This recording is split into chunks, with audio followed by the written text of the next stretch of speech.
உடுமலை நண்பர்களுக்கு வணக்கம். இப்போ பார்த்திங்கன்னா நான் நல்லாம்பள்ளி கிட்ட இந்த 4 ட்ராக் ரோட்டில் நிற்கிறேன். இங்கே பார்த்திங்கன்னா இந்த 4 ட்ராக் ரோட்டில் நடுவில் கோனோகார்பஸ் அப்படிங்கிற மரத்தை நட்டு வச்சுருக்காங்க.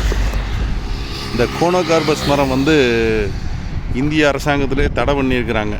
இந்திய அரசாங்கமும் தெலுங்கானா மாநிலத்திலையும் தடை பண்ணியிருக்கிறாங்க இந்த மரத்தை.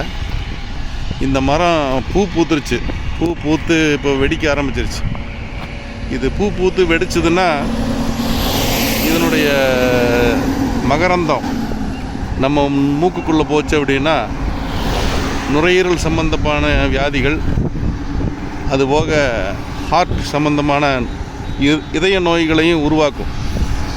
அதுபோக நிலத்தடி நீரை பல லட்சம் லிட்டரை உறிஞ்சி சாப்பிட்றோம். வறண்ட பூமி ஆக்கிடும் இந்த இடத்த.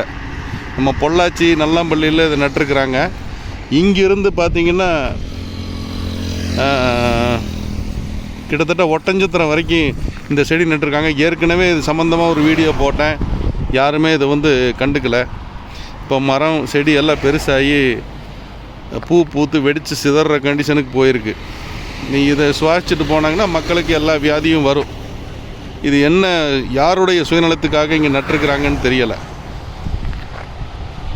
யாருடைய சுயநலத்துக்காக நட்டுருக்குறாங்க, இல்லை தமிழ்நாட்டை அழிக்கிறதுக்காக நட்டுருக்குறாங்களான்னு தெரியலை.